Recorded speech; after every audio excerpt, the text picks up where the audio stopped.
قرآن بیان کر رہا ہے کہ 4 شرطیں ہیں نجات کی، اور آپ کے دل میں یہ بات بٹھا دی گئی ہے کہ صرف کلمہ گو ہونا نجات کے لیے کافی ہے، صرف ایمان سے نجات ہو جائے گی۔ یہ بات جو ہے ذہن میں رکھیے، ایک نجات وہ ہے جو ہزار برس تک جہنم میں کوئلہ بننے کے بعد نجات ہو، میں اس نجات کی بات نہیں کر رہا۔ وہ نجات تو ملے گی آپ کو یقیناً۔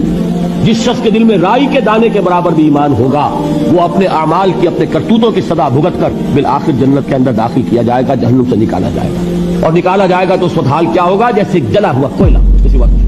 حدیث میں اس کی شرح آئی ہے۔ لیکن یہ نجات نہیں، نجات وہ کہ جو اللہ تعالیٰ میدان حشر ہی میں ہماری مغفرت کا اعلان فرمائے، اللہ تعالیٰ اول وہلے میں ہمیں جنت میں داخل فرمائے، اس نجات کی بات کر رہا ہوں۔ وہ نجات جان لیجئے محض کلمہ گو ہونے کی بدولت نہیں ملے گی۔ اس نجات کے لیے شرط اول ایمان، شرط دوم عمل صالح، شرط ثالث تواصی بالحق، اور چوتھی شرط تواصی بالصبر۔ یہ قرآن کا بیان ہے، کسی انسان کا کلام نہیں ہے کہ اس میں ترمیم کی جا سکے۔